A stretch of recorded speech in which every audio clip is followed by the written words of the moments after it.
My name is Abigail, and I'm 35 years old. I'm a rear admiral in the Navy. But last week my world tilted when my mother's text lit up my phone.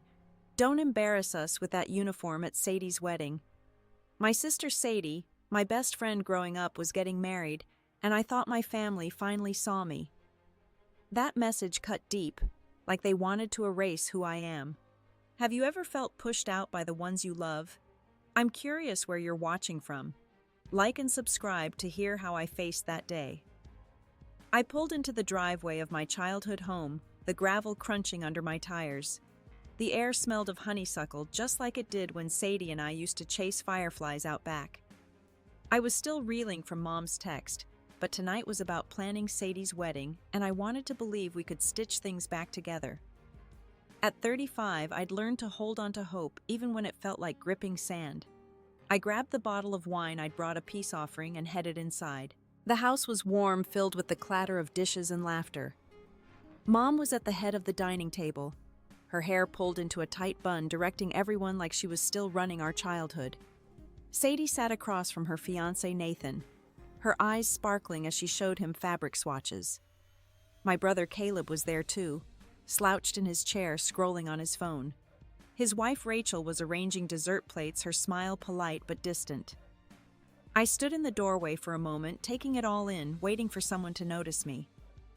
Sadie glanced up first, but her smile faltered like she'd been caught off guard.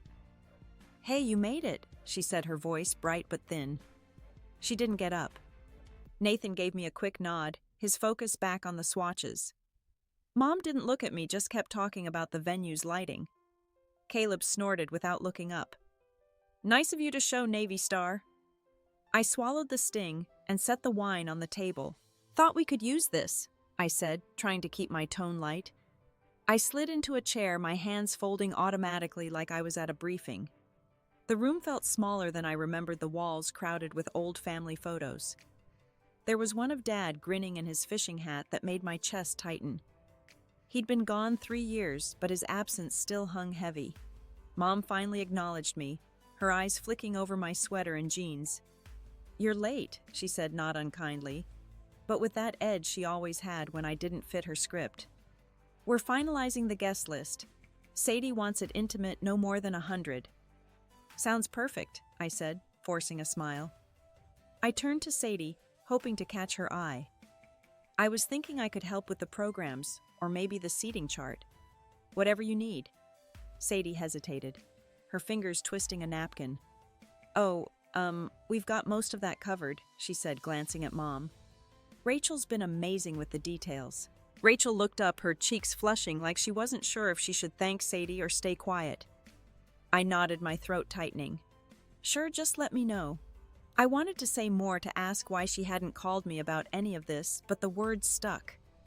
I'd been so proud when Sadie asked me to be part of her bridal party months ago, back when we'd spent a whole weekend picking out her dress. Now it felt like I was an afterthought. Mom launched into a story about Nathan's parents, how they'd offered to pay for the flowers, and the table erupted in approval. I tried to join in, mentioning a floral arrangement I'd seen at a Navy event, but Mom cut me off.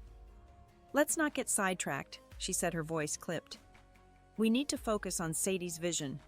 Caleb chuckled, finally putting his phone down. "Yeah, no offense, but your military stuff doesn't exactly scream wedding vibes."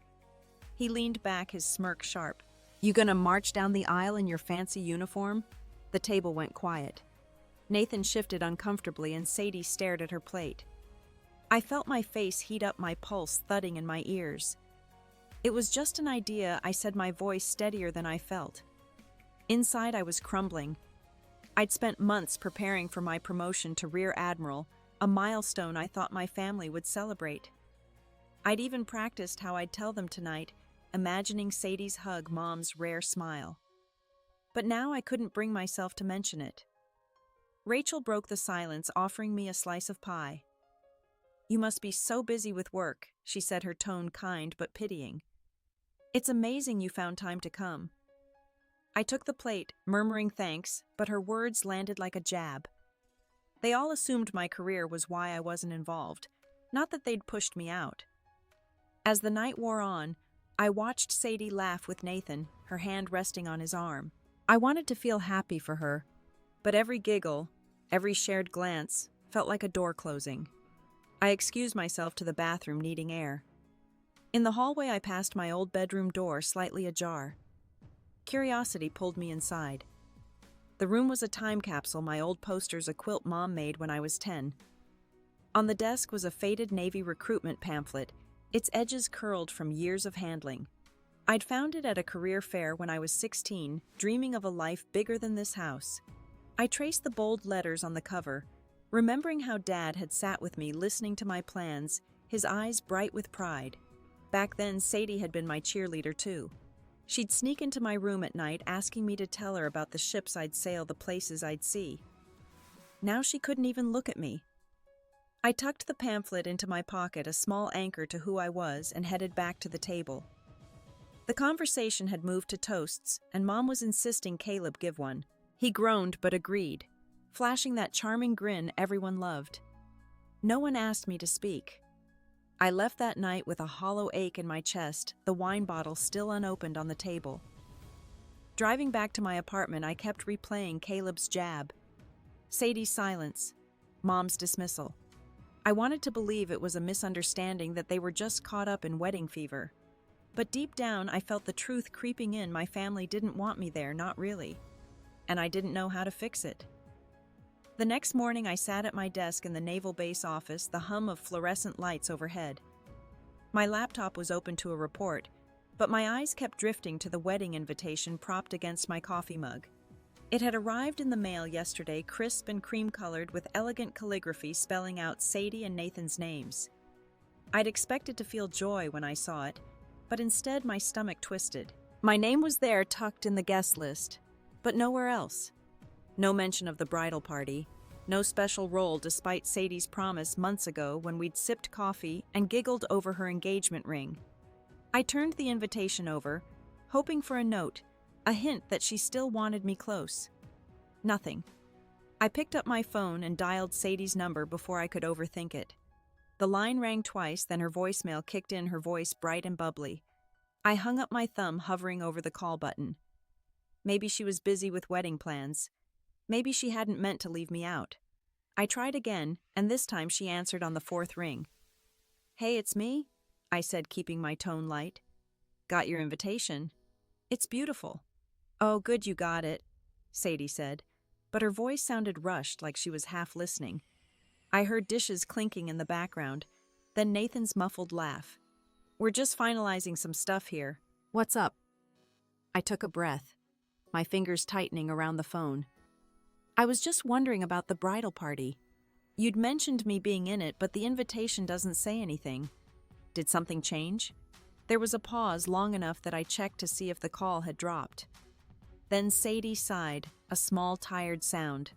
"Look, it's just easier this way. Okay, we had to keep the party small, and Rachel's been helping so much. It's not personal. Not personal." The words landed like a slap. I leaned back in my chair, staring at the ceiling tiles. "Sadie, you asked me to stand with you. We picked out dresses together. What happened?" "It's not like that," she said quickly. "Things got complicated, and Mom thought it'd be better to streamline everything. You're still invited, obviously. I want you there." Her words felt like a script rehearsed and hollow. I wanted to push to ask why she hadn't fought for me, but my throat closed up. Instead, I said, "Okay. I just thought we were in this together." "We are," she said, but her voice wavered. "I've got to go, though. Caterer's calling. Talk soon." She hung up before I could answer.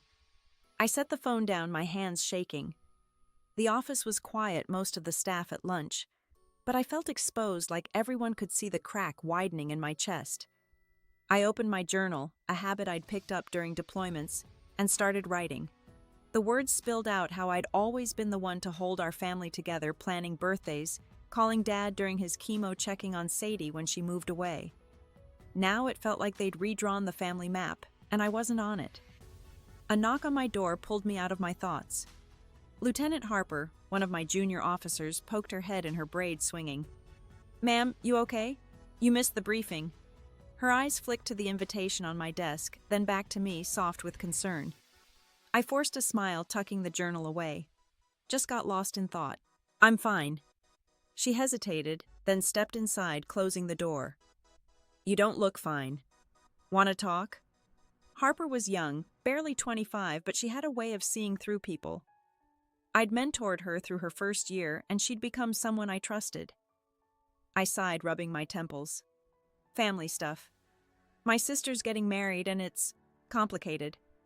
She nodded, sitting across from me. I get it. My folks didn't speak to me for a year after I enlisted. Said I was throwing my life away. It hurts when the people who should know you best don't. Her words hit hard, mirroring the ache I'd been carrying. How'd you deal with it? I asked, genuinely curious. I stopped trying to prove myself to them, she said. I showed up as me, and if they couldn't handle it, that was their loss. You're a rear admiral, ma'am. You've earned your place.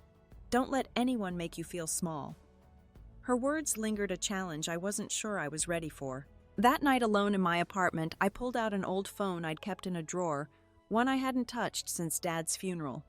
I powered it on the screen, flickering to life. There was a voicemail from him dated years ago, one I'd saved but hadn't listened to in ages. I hit play, and his voice filled the room, warm and rough. Abigail. I saw your academy photos today. My girl out there making waves. I'm so damn proud. Don't ever let anyone dim your light. Tears pricked my eyes. Dad had been my anchor, the one who saw me when Mom and Caleb only saw flaws. Hearing him now, I felt a spark of strength, but also a deeper hurt. Sadie had been there too, cheering me on, promising we'd always have each other. Now she was slipping away, and I didn't know why. I clutched the phone, my resolve wavering between fight and surrender, the weight of her words. It's not personal, echoing in my head. Something was breaking, and I wasn't sure I could stop it. I sat at a corner table in the coffee shop, the smell of roasted beans thick in the air. My hands were wrapped around a mug, but I hadn't taken a sip. Across from me, Hamam adjusted her scarf, her lips pursed like she was about to deliver a verdict. I'd asked to meet her here, hoping to clear the air before Sadie's wedding, to understand why my family was pushing me out. The voicemail from Dad still echoed in my head, his pride a lifeline I clung to. At 35, I thought I could handle this conversation, but my stomach was in knots. Thanks for coming, I started, my voice steady, despite the tremor in my chest. I wanted to talk about the wedding. Things feel off, and I need to know what's going on. Mom sighed, her eyes scanning the room before settling on me. Abigail, you're making this bigger than it is. It's Sadie's day, and we're all just trying to keep things smooth. Her words were calm, but they landed like a jab. I leaned forward, keeping my tone even. Smooth, Mom. Sadie didn't even want me in the bridal party after promising I would be. And now I'm hearing I shouldn't wear my uniform? That's not just logistics. That's personal. She stiffened, her fingers tightening around her purse. Your uniform doesn't fit the aesthetic, Abigail. It's not about you. Sadie's worked hard to make this day perfect, and we don't need distractions. Distractions. The word hit like a slap.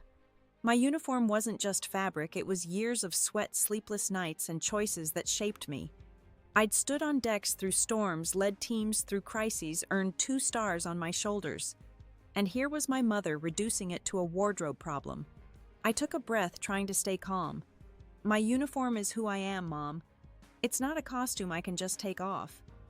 Why does it bother you so much? Her eyes narrowed, and for a moment I saw something flicker, resentment maybe, or something deeper. It's not about bothering me, she said, her voice sharp now. It's about Sadie. You show up in that outfit and suddenly everyone's talking about the Navy, not her. You've always had to make everything about you. I froze, my heart pounding. Make everything about me? I've been nothing but supportive. I offered to help. I showed up to that dinner and all I got was Caleb's snark and your interruptions. I'm trying to be part of this family, but you're shutting me out. Mom leaned back, crossing her arms. You're not exactly around, Abigail. You're off on your ships chasing your career while the rest of us are here holding things together. Sadie needs people she can count on, not someone who's going to steal her spotlight. Her words cut deeper than I expected, slicing through years of guilt I'd buried. I'd missed birthdays, holidays, even some of Dad's final days because of deployments. But I'd called, sent letters, tried to bridge the distance. I thought they understood. Now it felt like they'd been keeping score. "So that's it," I said, my voice rising despite myself. "You're punishing me for my job." "For doing what I love, I'm not punishing you," she snapped. "I'm protecting Sadie. If you can't see that, maybe you shouldn't come at all." The air between us went still. I stared at her, my mind reeling. She didn't mean it. She couldn't. But the way her jaw set, the way she avoided my eyes told me she did. I wanted to argue, to tell her how I'd spent nights awake planning ways to make Sadie's wedding special, how I'd saved up leave just to be there. But the words wouldn't come. Instead, I felt a hot, tight anger building in my chest, mixed with a grief I couldn't name. A barista, a young guy with a name tag reading Dylan, approached our table, his smile hesitant. "Everything okay here? Can I get you another coffee?" His voice was soft, like he'd sensed the tension. I glanced at him, his kindness a stark contrast to Mom's coldness. "I'm good," I said, forcing a smile. "Thanks." He nodded and walked away, leaving me with a fleeting warmth that did little to ease the ache. I turned back to Mom, searching her face for a crack, a hint of the woman who used to braid my hair, who'd cheer at my swim meets. But all I saw was a wall. "Mom, I'm not trying to take anything from Sadie," I said, my voice quieter now, almost pleading. "I just want to be there as her sister as myself." "Why is that so hard?" She didn't answer right away. Instead, she picked up her purse like she was ready to leave. "Think about what's best for your sister," she said finally, her tone final. "If you love her, you'll show up as a guest, not a spectacle." She stood, brushing past the table, and walked out without looking back. I sat there, the coffee shop buzzing around me, but I felt like I was underwater. My hands trembled as I gripped the mug, the ceramic cold against my palms. I'd come here to fix things, to find a way back to my family.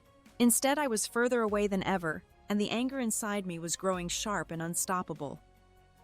I drove back to my apartment in a daze, the city lights blurring through the windshield. My hands gripped the steering wheel, knuckles white as Mom's words looped in my head. "Show up as a guest, not a spectacle." The coffee shop conversation had left me raw, like someone had scraped away the last layer of hope I'd been clinging to. At 35, I thought I'd built armor against my family's judgment. But this hurt in a way I hadn't felt since Dad's funeral, when I stood alone at his grave while they whispered behind me. Inside my apartment, I dropped my keys on the counter and sank onto the couch, the silence pressing in. My phone buzzed and I flinched, half expecting another blow from Mom. It was a text from Sadie. "Can you skip the rehearsal dinner? It's just family and close friends to keep things simple." I stared at the screen, my breath catching. Simple. That word again, like I was a complication to be managed. I opened my social media, desperate for some clue about what was happening, and there it was, a photo of Caleb and Rachel at the venue laughing with Sadie as they hung fairy lights. The caption read, "Team Bride in full swing." My name wasn't mentioned. My face wasn't in the frame. The ache in my chest turned sharp, like a blade twisting. I'd spent years picturing Sadie's wedding, imagining us linking arms, sharing secrets like we did as kids.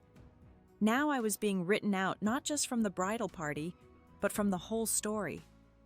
I scrolled further, seeing more posts, Mom gushing about Nathan's speech, Rachel's floral designs, Caleb's toast plans. It was like they'd built a new family, one where I didn't belong. My eyes burned and I let the tears fall hot and silent, soaking into the couch cushion. I stood, needing to move, and paced to my bedroom. My service dress whites hung in the closet, pristine, the 2 stars on the shoulders gleaming under the light. I ran my fingers over the fabric, remembering the ceremony where I'd been pinned, the weight of the stars settling on me like a promise. The Navy had given me purpose, a place where my work mattered. I'd led missions, mentored officers, stood tall when the world felt unsteady. But here, with my own blood, I was nothing, a distraction, a spectacle, a problem. My phone buzzed again, this time with a notification from a Navy group chat. Commander Allison had sent a photo from last week's event, me speaking to recruits, my smile wide and genuine. She'd captioned it, "Our Admiral leading the way." I stared at the image at the woman who looked so sure of herself and felt a disconnect. That woman wasn't the one crying alone in her apartment, betrayed by her sister's silence and her mother's disdain. Allison's words from our last talk echoed, "You don't need their approval to be you." But right now, I wanted to scream at her to ask how I was supposed to be me when my family was tearing me apart. I opened my laptop, needing a distraction, and started scrolling through old emails. One caught my eye from Sadie, sent 2 years ago after a fight we'd had about me missing her birthday. "You're always gone, Abigail," she'd written. "I get that the Navy's your life, but what about us?" I'd apologized, sent her flowers, promised to do better. Now I wondered if she'd been holding on to that resentment, letting it fester until it justified cutting me out. The thought made my stomach churn, a mix of guilt and fury. I'd tried so hard to balance everything to be the sister she needed, but it was never enough. Another text came through, this one from Caleb Saw. "You're not at the rehearsal. Good call. Less drama." I laughed, a bitter, hollow sound. Less drama. As if I was the one causing it. I wanted to reply to tell him how it felt to be erased, but my fingers froze. What was the point? He'd always seen me as the overachiever who left them behind, the sister who chose ambition over family. Maybe they all did. I walked to the kitchen, pouring a glass of water I didn't drink, and leaned against the counter. My reflection in the window stared back, tired and hollow-eyed. I thought of Dad, how he'd call me his captain, even when I was just a kid with big dreams. He'd believed in me, seen the fire in me when no one else did. But he was gone, and the family he left behind was unraveling, leaving me to pick up the pieces alone. Sadie's wedding was in 3 days, and I didn't know if I could face it, not after this. The hurt was too deep, the betrayal too raw, and the thought of walking into that venue surrounded by their judgment made my chest tighten until I could barely breathe. I stood at the edge of the wedding venue, a sprawling garden draped in white roses and twinkling lights. My service dress whites felt like armor, the 2 stars on my shoulders heavy but grounding. At 35, I'd faced storms at sea, but walking into Sadie's wedding knowing my family wanted me invisible made my heart race like nothing else. I'd spent the last 3 days wrestling with whether to come at all, Caleb's text, and Sadie's silence burning in my mind. But I was here not for them, but for me to stand in my truth. The air was warm, scented with jasmine, and the hum of guests filled the space. I smoothed my jacket, my palms damp, and took a step forward. Heads turned as I crossed the lawn, whispers trailing me like a wake. I saw Mom first, standing near the altar, her face tightening as she spotted me. She leaned toward Sadie, who was radiant in her gown, and murmured something. Sadie's eyes flicked to me, then away, her smile faltering. My chest squeezed, but I kept walking my steps, measured my head high. Caleb was by the bar, his tie loose, already holding a drink. He caught my gaze and muttered to Rachel, who glanced over with a mix of pity and unease. "Really, Abigail?" he called out loud enough for nearby guests to turn. "You had to make it a show." His voice carried that same old sneer, the one he'd used since we were teens when he'd mock my dreams of the Navy. I ignored him, focusing on the path ahead, but his words stung, each one a reminder of how small they wanted me to feel. I found a seat near the back, away from the family's reserved section. The ceremony hadn't started, and guests were still mingling, their laughter clashing with the storm inside me. I adjusted my cap, feeling the weight of every choice that brought me here.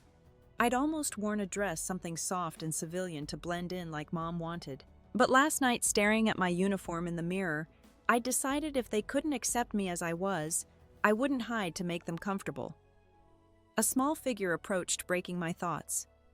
It was Mia, Sadie's stepdaughter from Nathan's first marriage, her eyes wide with awe.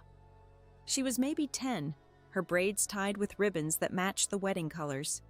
"You look like a superhero," she said, her voice hushed like she was sharing a secret. "Are you really an admiral?" I smiled, the first real one all day, and crouched to her level. "I am," I said. "It's a lot of work, but it's worth it." Her grin was bright, untainted by the family drama, and for a moment I felt lighter, like her belief in me was enough. Before I could say more, Mom's voice cut through the crowd. "Abigail, a word." She stood a few feet away, Her arms crossed, her expression a mix of frustration and warning. Mia scampered off and I rose, bracing myself. We stepped to the side near a hedge strung with lanterns, out of earshot but not out of sight. "What are you doing?" Mom hissed, her eyes darting to my uniform. "I told you not to wear that. This is Sadie's day and you're turning it into your parade." My jaw tightened, anger flaring hot and fast. "I'm here to celebrate my sister, Mom. I'm not parading. This is who I am. Why can't you see that?" Her lips thinned and she stepped closer, her voice low. "You're embarrassing us. People are staring, whispering about your rank, your stars. Sadie deserves to be the focus, not your ego." Ego. The word hit like a punch, knocking the air from my lungs. I wanted to scream that I'd earned every inch of this uniform, that I'd sacrificed sleep, relationships, years with Dad to become this woman. But the look in her eyes, cold, unyielding, silenced me. She wasn't just dismissing my career. She was dismissing me, all of me. I felt my throat close, tears pricking, but I refused to let them fall. "Mom." "I'm not trying to take anything from Sadie," I said, my voice shaking but firm. "I just wanted to be there as her sister, as myself." "Why is that so wrong?" She didn't answer, just shook her head like I was a child who'd never understand. "Fix this," she said, turning away. "Or don't expect a warm welcome." She walked back to the crowd, leaving me rooted to the spot, my heart hammering. The garden spun around me, the lights too bright, the laughter too loud. I'd come to prove I belonged, but every step felt like walking into a wall, and the rejection was louder than ever. The ceremony passed in a blur, Sadie's vows to Nathan barely registering over the roar in my ears. I sat rigid, my hands clasped tight, feeling every glance from the guests like a needle. Mom's words fixed this, clawed at me, but I stayed unwilling to slink away. The reception began. Tables filling with clinking glasses and chatter, the band playing softly. I lingered near the edge, my uniform a beacon I both hated and needed. At 35, I'd never felt so exposed, like my skin was peeled back for all to see. I was sipping water, trying to steady myself, when the speeches started. Nathan's father spoke first, his voice warm, praising Sadie's grace. Then Caleb stood, his grin easy, charming the crowd with stories of Sadie's childhood. I waited, hoping for a mention of our shared past, the nights we'd stayed up whispering dreams. But my name never came. It was like I'd been erased from our history, a ghost in my own family. The microphone passed to an older man I didn't recognize, his posture straight, his suit adorned with subtle military pins. He cleared his throat, scanning the room, and his eyes landed on me. My stomach dropped. "Before I toast the couple," he said, his voice deep and steady, "I must honor someone here. Rear Admiral Abigail, your service humbles us all." He raised his glass, then stood tall and saluted, his hand crisp against his brow. "Admiral." The garden went silent, forks pausing, conversations halting. Every eye turned to me, some curious, others confused. My face burned, pride and pain colliding so fiercely I could barely breathe. I nodded back, my throat too tight to speak, but the gesture felt hollow. This stranger, General Benjamin, saw me in a way my family never would, and it hurt more than I could bear. Mom's face was stone, her lips a thin line as she stared at her plate. Sadie froze beside Nathan, her bouquet trembling in her hands. Caleb leaned toward Rachel, whispering something that made her wince. The guests murmured, some smiling, others glancing between me and my family, sensing the rift. Nathan stood, trying to pivot, his voice overly cheerful. "Let's, keep the toasts going," he said, but his laugh was strained, the moment shattered. I wanted to disappear, to slip out and leave this unbearable spotlight, but I couldn't move, pinned by the weight of their gazes, their judgment. General Benjamin sat, his expression kind but oblivious to the storm he'd unleashed. A woman nearby, her hair silver and elegant, caught my eye and nodded her approval, a fleeting comfort that did nothing to dull the ache. My family's silence was louder than the applause that followed a public confirmation of their rejection. Sadie's eyes met mine for a split second, and I saw it, shame maybe, or anger, but no warmth, no sisterhood. She looked away, leaning into Nathan, and I felt the last thread between us snap. Mom whispered to Caleb, her hand gripping his arm, and I knew they were blaming me, rewriting this moment to make me the villain. The band struck up again, but the music felt distant, drowned by the pounding in my chest. I stood my legs unsteady and stepped toward the garden's edge, needing air.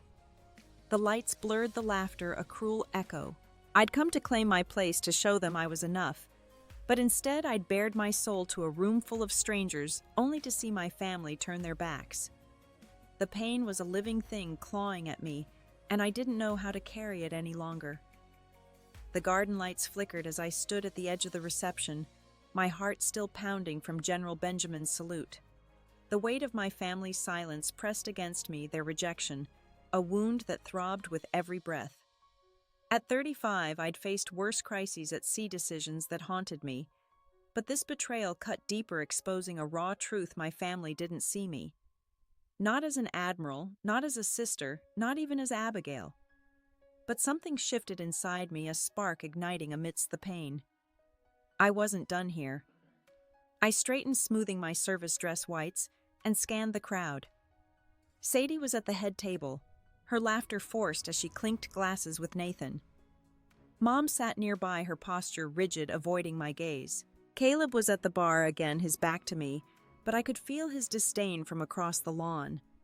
The guests had moved on, dancing and chatting, but I felt their eyes linger, curious, judging. I could leave, slip away into the night, and let them rewrite me out of their story. But that wasn't me. Not anymore. I took a breath, my resolve hardening, and walked toward Sadie's table. My boots clicked softly on the stone path, each step a choice to face this head-on. The music faded into the background, the world narrowing to my sister's face. She saw me coming, her smile slipping, and whispered something to Nathan. He glanced at me, then away, his discomfort clear. I stopped a few feet from her, my hands steady at my sides. "Sadie," I said, my voice calm but firm, cutting through the chatter. "Can we talk? Just you and me." Her eyes widened and she hesitated, glancing at Mom, who was watching us like a hawk. Now Sadie asked, her voice tight. "It's kind of a bad time." "It's important," I said, holding her gaze. "Please." Something in my tone, maybe the weight of years unspoken, made her nod. She stood, smoothing her gown, and followed me to a quieter corner of the garden where ivy climbed a stone wall. The air was cooler here, the hum of the party distant. I faced her, my heart racing but my mind clear. "Sadie, I need to know why," I said, keeping my voice low, steady. "Why did you push me out of your wedding, out of your life? We were supposed to be in this together." She crossed her arms, her bouquet still clutched in one hand. "I didn't push you out," she said, but her voice wavered, lacking conviction. "Mom thought it'd be easier if we kept things simple. Rachel was already helping, and you're so busy with the Navy." "Don't," I interrupted, my tone sharper than I intended. "Don't blame Mom or my job. You chose to leave me out. You promised I'd stand with you, and then you acted like I didn't exist. I deserve to know why." Sadie's face crumpled, and for a moment I saw the girl who used to climb into my bed during thunderstorms, scared but trusting. "It's not that simple," she said, her voice barely above a whisper. You're this big deal, Abigail. Rear Admiral. 2 stars, everyone looking at you. I just wanted one day where I wasn't in your shadow." Her words hit like a wave, cold and heavy. Shadow. All these years I'd thought we were a team, cheering each other on. I'd stayed up late writing her letters during deployments, sent her care packages, celebrated every milestone. And she'd been measuring herself against me, resenting me for it. I felt my throat tighten, but I pushed through, refusing to let the hurt silence me. "That's not fair," I said, my voice steady despite the ache. "I've never tried to outshine you. I came here to celebrate you, to be your sister. But you and Mom and Caleb, you've made me feel like I'm nothing. Like my life doesn't matter." Sadie looked away, her eyes glistening, but she didn't speak. The silence stretched heavy with years of unspoken truths. I wanted to shake her, to make her see me, but I stayed still, letting my words settle. For the first time, I wasn't begging for their approval. I was demanding answers, claiming my place in this moment, and it felt like waking up. Before she could respond, a figure approached, General Benjamin. his face kind but serious. "Pardon the interruption," he said, his voice low. "Abigail, could I have a word?" He glanced at Sadie, who nodded quickly, almost relieved, and stepped back toward the party. I turned to him, my pulse still racing, but his presence grounded me. "Of course, sir," I said, my training kicking in. We moved a few steps away, and he leaned in, his eyes, warm with understanding. "I've been where you are," he said quietly. "Family who don't see the cost of what we do. My brother didn't speak to me for a decade after I chose the army. But you stood tall tonight, and that's no small thing. Don't let them make you doubt who you are." His words sank deep, fanning that spark inside me into a flame. I nodded, my voice catching. "Thank you, sir. That means more than you know." He clapped my shoulder, a gesture of respect, and walked back to the crowd. I stood there alone again, but stronger, the fire in me growing. Sadie's confession, Benjamin's words, they were fuel. I wasn't done fighting for my place, not yet. I watched General Benjamin blend back into the crowd, his words still ringing in my ears. The garden hummed with music and laughter, but I felt a quiet strength settling inside me, like a ship finding its course after a storm. At 35, I'd spent too long trying to fit into my family's narrow vision of me, shrinking to avoid their resentment. Sadie's admission that she felt overshadowed had cracked something open, but it was Benjamin's belief in me that gave me the courage to keep going. I wasn't leaving this wedding without facing the truth, no matter how much it hurt. I turned back to the party, my eyes searching for Mom. She was near the dance floor, her smile tight as she chatted with a guest, but I could see the tension in her shoulders, the way her gaze flicked toward me and away. I knew she'd seen my talk with Sadie, felt the shift in the air. If I was going to claim my place, it started with her, the one who'd set this wedge between us all. I wove through the tables, my boots steady on the grass, ignoring the curious glances from guests. My uniform, once a source of dread tonight, felt like an extension of me now, a reminder of the woman I'd fought to become. I stopped a few feet from Mom, waiting until she turned. Her eyes met mine, and for a moment I saw a flicker of unease, like she knew this conversation was inevitable. "Abigail," she said, her voice low, almost a warning. "This isn't the time." It's the only time, I said, my tone calm but unyielding. "We need to talk. Now." I gestured toward a secluded path lined with lanterns away from the crowd. She hesitated, her lips pursing, but followed me, her heels clicking sharply. We stopped under a trellis, the soft glow casting shadows on her face. I took a breath, steadying myself. "Mom, I came here for Sadie, for our family. But you've made it clear you don't want me here, not as I am. You told me to hide my uniform, to be less so I wouldn't embarrass you. Why is who I am such a problem?" Her jaw tightened, and she crossed her arms, her posture defensive. "You're twisting this," she said. "I asked you to think of Sadie, to let her have her moment. But you had to make it about you showing up like this, drawing all that attention with that salute. You've ruined her night." Her words stung, but I didn't flinch. I'd heard this script before, my ambition, my choices, always the villain in her story. But I wasn't that girl anymore, apologizing for existing.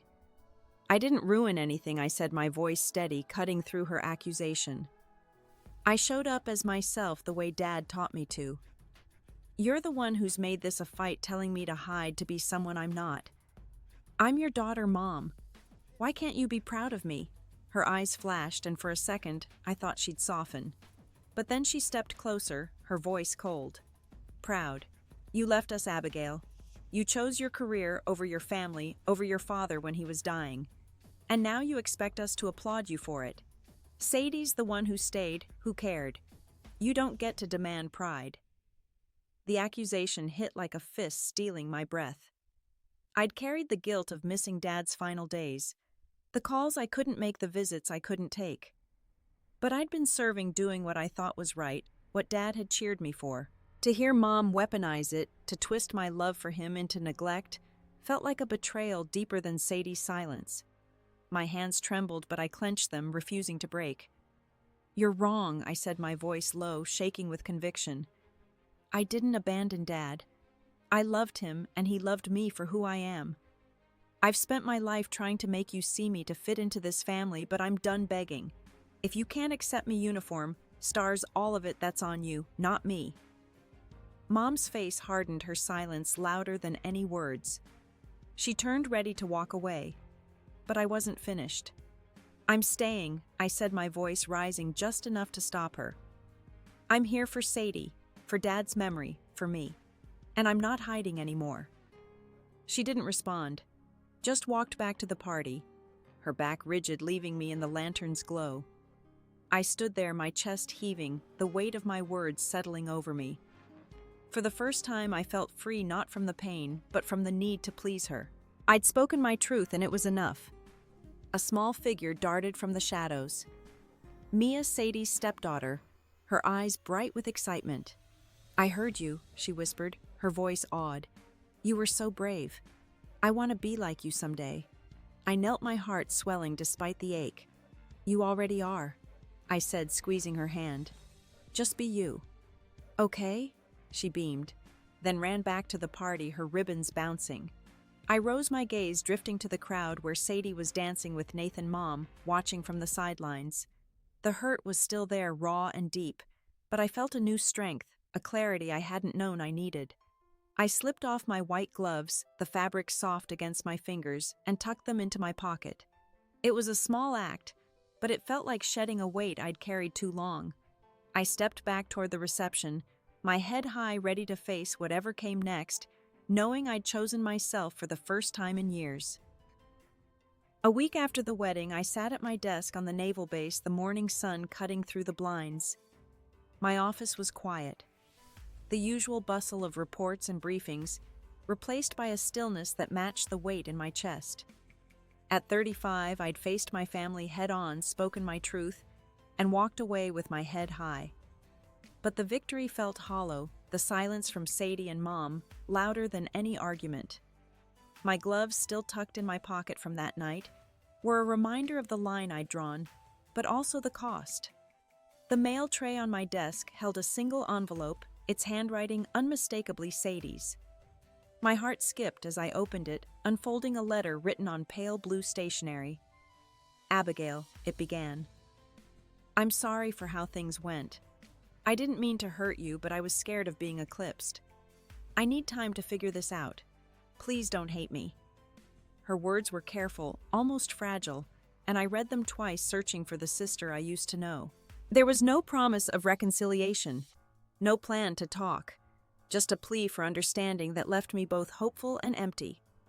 I set the letter down, my fingers lingering on the paper. I wanted to feel relief, to believe this was a step toward healing, but the ache in my chest told me otherwise. Sadie's apology was real, and it didn't erase the weeks of silence, the way she'd let Mom and Caleb reshape our bond into something small and conditional. I'd stood up for myself, but the cost was a fracture I wasn't sure we could mend. My phone buzzed, pulling me from my thoughts. It was a text from Caleb, short and sharp, niece stunt at the wedding. You really had to make it all about you. I stared at the screen, my pulse quickening. His words were a jab, predictable, but cutting, painting me as the selfish one when I'd only asked to be seen. I started to type a response, my fingers itching to fire back to tell him how it felt to be erased. But I stopped deleting the message. Engaging with Caleb's anger was a trap, one I'd fallen into too many times. I set the phone face down, choosing silence over a fight I couldn't win. The door to my office swung open, and Lieutenant Harper stepped in, her arms full of files but her smile bright.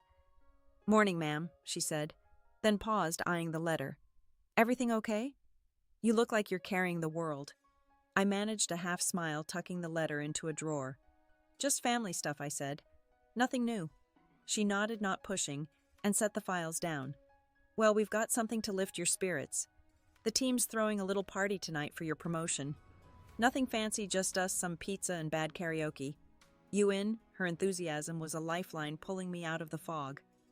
"Count me in," I said, the words lighter than I felt. Harper grinned and left, promising to send me the details. I leaned back in my chair, the idea of a celebration bittersweet. The Navy was my family too, the one that saw my worth, that cheered when I rose. But it couldn't fill the hole left by Sadie's distance, Mom's rejection, Caleb's venom. Later that day, I slipped out of the office and walked to my car, needing a moment to breathe. In the parking lot, I spotted a pile of clothes in a box labeled donations. I'd been meaning to clear out my closet to let go of the dresses and sweaters I'd kept for civilian life for moments, like the wedding where I thought I could blend in. I opened my trunk, pulling out a bag I'd packed weeks ago, skirts, blouses, things I'd worn to please Mom to look like the daughter she wanted. I added them to the donation box, each piece a small release, a step toward letting go of the version of me they'd tried to force. As I closed the trunk, my phone buzzed again. I braced myself, expecting another barb from Caleb, but it was a photo from Harper, the team setting up for the party, streamers hanging crookedly, a cake with "Congrats Admiral" scrawled in blue icing. I smiled, a real one, the warmth of their effort cutting through the chill of Sadie's letter. But as I drove back to my apartment, the letter's weight returned, her words looping in my mind. I need time. Time for what? To forgive me. To forget me. The question hung there unanswered, and I felt my heart harden, not with anger, but with a quiet, heavy resolve to keep moving forward, even if it meant leaving them behind. I stood at the edge of the Naval Base's community hall, the faint hum of karaoke spilling out into the evening air. Inside, my team laughed and clapped, their voices warm with celebration for my promotion. The cake Harper had shown me earlier sat half-eaten on a table, its blue icing smeared across paper plates. At 35, I should have felt lifted by their support, but Sadie's letter and Caleb's text clung to me like damp clothes, heavy and cold. I'd stood up to my family, but the aftermath was quieter than I'd expected, a stillness that ached. I stepped inside, forcing a smile as Harper waved me over. The room was crowded with familiar faces, officers I'd mentored, sailors I'd led, each one raising a glass or offering a nod. Their pride was real, tangible, but it couldn't drown out the echo of Sadie's words. I was scared of being eclipsed. I'd wanted her to see me, not to feel diminished, but her confession had shifted something fundamental, leaving me to question every moment we'd shared. As the night wore on, I spoke to a group of young recruits, their eyes bright with ambition. I told them about resilience, about standing tall when the world tries to shrink you. My voice was steady, practiced, but my mind kept drifting to Sadie, to the way she'd looked at me during our talk at the wedding, her eyes torn between guilt and defiance. I scanned the room, half expecting her to appear, as if she'd sense my thoughts across the miles. Then I saw Mia, Sadie's stepdaughter, standing shyly by the door with Nathan. My heart caught. She was here. Mia ran over, her sneakers squeaking on the polished floor. "I told Dad I had to come," she said, her voice bubbling with excitement. "I wanted to see where you work." She glanced at my uniform, her awe untouched by the family drama. Nathan approached, his smile cautious, almost apologetic. "She insisted," he said, rubbing the back of his neck. "You've made quite an impression on her." I knelt to Mia's level, my throat tight. "I'm glad you're here," I said, meaning it. Her presence was a spark of light, a reminder that my life had ripple effects beyond my family's rejection. But Nathan's next words dimmed that glow. "Sadie's still processing things," he said quietly, his eyes avoiding mine. "She feels bad, but it's complicated. I just wanted you to know you've inspired Mia. That matters."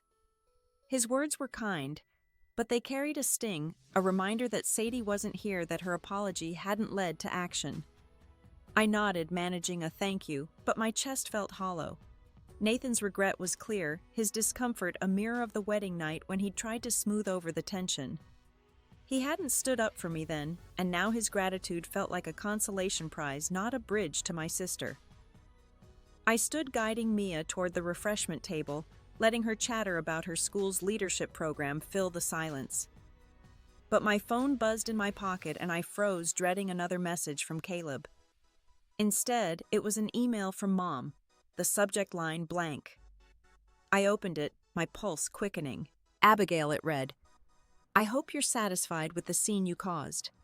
We're trying to move forward. Please respect that. No apology, no softness, just a cold dismissal, as if I'd been the one to break us." I deleted the email, my fingers steady, but my heart sinking. I'd hoped for something, anything to show they understood, but Mom's words were a door slamming shut. The room around me felt distant, the laughter and music fading as I stood there, Mia's voice a faint hum. I'd chosen myself at the wedding, stood tall in my truth. But the cost was clearer now, a family that might never see me, not the way I needed them to. I walked outside, needing air, and leaned against the hall's brick wall. The night was cool, the stars sharp above the base. I thought of Dad, how he'd sit with me under skies like this, pointing out constellations, telling me I could be anything. I'd planted a tree for him here last month, its leaves just starting to spread. I touched the bark in my mind, imagining his hand on my shoulder, his voice steady. Keep going. But as I stood alone, the weight of my family's silence settled deeper, a quiet ache that left me still staring into the dark. Months had passed since Sadie's wedding, and I found myself in my apartment on a quiet Saturday evening, the kind of stillness that feels earned. At 35, I'd learned to savor these moments when the world slowed and I could hear my own thoughts. The base was a hum of activity outside, but here with a cup of tea cooling on the table, I felt a calm I hadn't known in years. The fight with my family had left scars, but they were softening like old wounds under careful hands. I sat on the floor, a box of papers open in front of me. Sadie's letter, now creased from rereading, lay at the top. Her words, "I need time," had haunted me at first, but they'd lost their sting. I'd written back last week a short note offering to meet when she was ready, but clear about my boundaries, I wouldn't shrink to fit their mold. I hadn't heard back, and for the first time that was okay. I wasn't waiting anymore. The box held other things, letters from Dad, old birthday cards, a drawing Mia had sent after the wedding. I smiled, tracing her crayon sketch of a ship, my name scrawled in bold letters across the bow. She'd mailed it with a note saying she'd joined a youth leadership program, inspired by my talk at the base. It was a small thing, but it felt like a seed planted, a connection that didn't carry the weight of my family's expectations. I stood stretching and walked to the window. The city lights blinked below, a reminder of how big the world was beyond my family's small orbit. I'd spent so long trying to hold us together, to be the sister, the daughter they wanted. But standing up at the wedding, wearing my uniform, speaking my truth, it had shifted something. I wasn't chasing their approval anymore. I was enough, stars or no stars, and that realization felt like coming up for air after a long dive. My phone buzzed, and I glanced at it, expecting a work email. It was an invitation from Commander Allison, asking me to a Navy family picnic tomorrow. "Bring your terrible potato salad," she teased, and I laughed, the sound soft but real. Allison had become more than a colleague. She was the kind of friend who showed up, no questions asked. Her invitation wasn't just to a picnic, it was to a community that saw me, that valued me without conditions. I walked to my bookshelf, where I'd set up a small corner for myself, a space I'd never made time for before. My promotion certificate, newly framed, hung beside a photo of Dad, his grin wide as he held a fishing rod. I'd put it there last week, a quiet act of claiming my story. The certificate wasn't just a piece of paper. It was proof of the life I'd built, the choices I'd made, despite the doubts, the guilt, the voices telling me I wasn't enough. Dad's photo was a reminder of the one person who'd always believed I could be this woman. I picked up Sadie's letter again, running my thumb over her signature. I didn't hate her, not even after everything. I missed her, missed the way we used to laugh until our sides ached, but I couldn't carry the weight of her choices anymore. I'd offered a bridge, and if she crossed it, I'd be there. But I wasn't holding my breath. For the first time, I felt okay with that, not resigned, but free. The tea was cold now, but I sipped it anyway, letting the bitterness ground me. Outside, a breeze stirred the trees, their branches casting shadows across my floor. I thought of the tree I'd planted for Dad at the base, its roots digging deeper with each season. Like me, it was growing steady and quiet, no matter what storms came. I set the letter back in the box, closed the lid, and leaned against the window, my breath fogging the glass, my heart steady in a way it hadn't been in years. The next morning, I drove to the beach near the base, the road winding through salt marshes that shimmered under the early sun. My car smelled of sunscreen and the potato salad I'd made for Allison's picnic, a recipe I knew was terrible, but brought anyway just to hear her laugh. At 35, I was learning to find peace in these small moments. the ones that didn't demand I prove myself. The weight of Sadie's wedding mom's email, Caleb's bitterness, it was still there, but it no longer defined me. I parked near the dunes, the ocean stretching wide and restless before me. In my bag was a small urn, simple and silver, holding Dad's ashes. I'd promised him years ago I'd scatter them here where he'd taught me to swim, to face the waves without fear. I'd put it off, afraid of letting go, but today felt right. The tide was low, the sand cool under my feet as I walked to the water's edge, the urn heavy in my hands. I knelt, the waves lapping at my toes, and opened the urn. The ashes were finer than I'd expected, like dust from a life well lived. Dad. I whispered, my voice soft against the roar of the sea. You saw me when I didn't see myself. Thank you for that. I tilted the urn, letting the ashes drift into the water, carried away by the current. They shimmered for a moment, catching the light, then vanished, part of something vast and endless. I stood brushing sand from my knees and felt a quiet release, like a knot loosening in my chest. Dad had been my compass, the one who'd cheered my dreams when Mom called them reckless, when Caleb rolled his eyes, when Sadie started pulling away. Scattering his ashes wasn't just a promise kept. It was a way of carrying his faith in me forward into a life I was building on my own terms. My phone buzzed as I walked back to the car, and I glanced at it, half braced for another jab. It was Caleb, his message softer than before. Sadie's been quiet since the wedding. Just thought you should know. I read it twice, searching for the usual sting, but found none. His words were an olive branch, or maybe just an observation, but they didn't pull me back into the fight. I smiled, a small private thing, and slipped the phone into my pocket without replying. I'd spent too long answering their anger with my own. Today I chose silence, not out of defeat, but peace. As I reached the car, a text from Mia popped up, a photo of her in a junior leadership uniform, her grin wide. Look, I'm practicing for the Navy, it read. I laughed, the sound mingling with the crash of waves. Her hope, her unfiltered belief, was a gift I hadn't expected, a reminder that my life touched others in ways I couldn't always see. I sent back a quick, proud of you, my heart lighter than it had been in months. I leaned against the car, the sea breeze tugging at my hair. The horizon stretched, endless, a line I'd crossed countless times on ships, chasing something bigger than myself. I thought of Sadie, Mom, Caleb, the family I'd fought to hold on to. They were still part of me, but they no longer held me captive. I'd let go of their judgment piece by piece, like the ashes I'd scattered.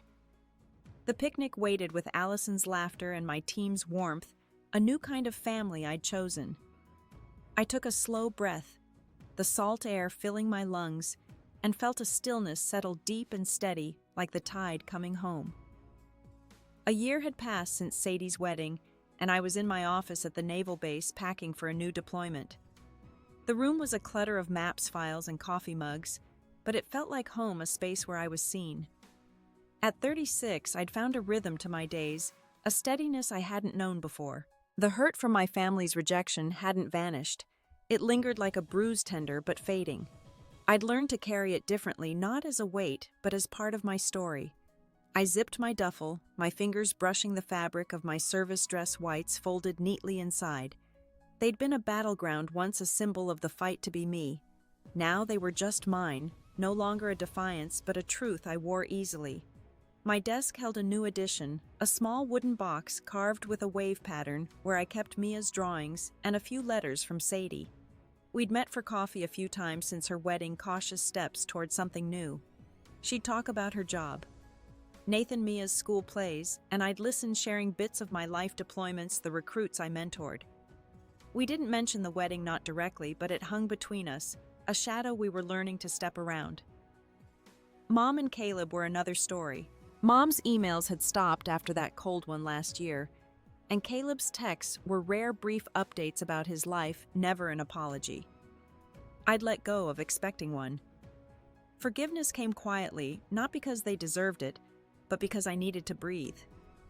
I'd spent too long tangled in their expectations, trying to be the daughter, the sister they could love. Now I was learning to love myself first, and it felt like waking up to a new morning. I walked to the window, looking out at the base where sailors moved with purpose under the midday sun. A year ago, I'd stood at Sadie's wedding, raw and exposed, fighting to be seen. Now I stood here whole in a way I hadn't been then. The Navy had always been my anchor, but it was more now a family that chose me back. Last week I'd led a training session, watching young officers find their footing, their questions sharp and eager.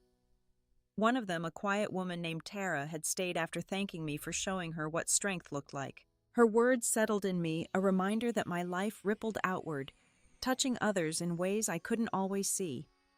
My phone buzzed, and I smiled, expecting a text from Allison about tonight's team dinner. It was Mia. A video this time, her in her leadership program uniform, standing at attention, mimicking my salute. "Practicing for you." "Admiral Abigail," she said, her voice bright. I laughed, the sound soft but full, and saved the video. Mia's belief in me. Her unfiltered joy was a gift I hadn't earned but cherished. It made the distance with Sadie Mom Caleb feel less like a loss, more like a space I'd learned to fill with my own light. I sat at my desk, pulling out a notebook I'd started keeping, not a journal, but a place for thoughts, plans, things I wanted to hold on to. I wrote about the deployment, the ports. I'd see the people I'd lead. I wrote about Mia, how her dreams reminded me of mine at her age. I wrote about Dad, not with grief now, but with gratitude for the way he'd shaped me. The words flowed simple and true, a map of who I was becoming. I closed the notebook, my fingers resting on its cover, and felt a quiet peace, like the moment before a ship sets sail, steady and ready for what's ahead. I left my office that evening, the base quiet under a sky streaked with pink. My duffel was packed, ready for the deployment, but I wasn't thinking about the journey ahead. Instead, I was remembering a moment from last month, a coffee shop meeting with Sadie. She'd been nervous, her hands fidgeting with a napkin, but her smile was real when she talked about Mia's latest project. We didn't dive into the past, didn't rehash the wedding or Mom's words. We just sat, two sisters finding a new way to talk, careful but honest. At 36, I'd learned that healing wasn't a grand gesture. It was these small moments strung together like beads, building something new. Back home, I stood in my living room, the walls now lined with photos from my travels, ports in Japan, a sunset in the Mediterranean, a group of sailors laughing on deck. They weren't just memories. They were proof of a life I'd chosen, one that held me up when my family couldn't. Mom and Caleb remained distant, their silence a choice I no longer fought. I'd sent Mom a card for her birthday, simple, no expectations, and got a brief thank you text in return. Caleb hadn't reached out since his last message, and I didn't chase him. I'd forgiven them, not for their sake, but for mine, to let go of the weight that kept me tethered to their judgment. Yesterday, Mia had visited the base with Sadie and Nathan, her eyes wide as she toured my office. She'd stood by my desk, touching the star-shaped seashell I kept there, a relic from the beach where I'd scattered Dad's ashes. "It's like you're a star too," she'd said, her voice full of wonder. Sadie had smiled, a little wistful, and Nathan had nodded, his quiet pride a bridge between us. They didn't stay long, but their visit felt like a step, not toward fixing everything, but toward something softer, something possible. I didn't need them to be my whole world anymore. I'd built my own. That night, as I lay in bed, the hum of the city outside my window, I thought about what it meant to be enough. For years, I'd measured myself against my family's eyes. Mom's expectations, Sadie's insecurities, Caleb's resentment. I'd thought love meant fitting their mold, dimming my light to make them comfortable. But standing in my uniform at that wedding, speaking my truth, I'd learned something different. Love wasn't about shrinking. It was about showing up whole and unapologetic, even when it hurt. And when I did, I found others who saw me, General Benjamin's salute, Mia's drawings, Allison's friendship. My worth wasn't in their approval, but in the courage to be me, stars and all. The lesson came slowly, carved out of pain and choice. You don't need everyone to love you to know you're enough. Sometimes the hardest battles teach you to choose yourself, to stand tall in your own story, even if it means walking alone for a while. I'd lost pieces of my family, but I'd gained something stronger, a life rooted in my own truth, a heart that could hold both grief and gratitude. I turned off the light, the seashell on my desk, catching the last glow of the lamp. Tomorrow I'd board a ship, lead my team, chase the horizon again. But tonight, I rested knowing I was enough, and because they finally saw me, but because I did. What's a moment when you had to choose yourself, even if it meant letting go? I'd love to hear your story in the comments. If this journey resonated with you, please like and subscribe. It helps share these stories with others who might need them. And if you feel moved, share this with someone who's fighting to be seen. Thank you for being here, for listening. Here's to finding our own light, one step at a time.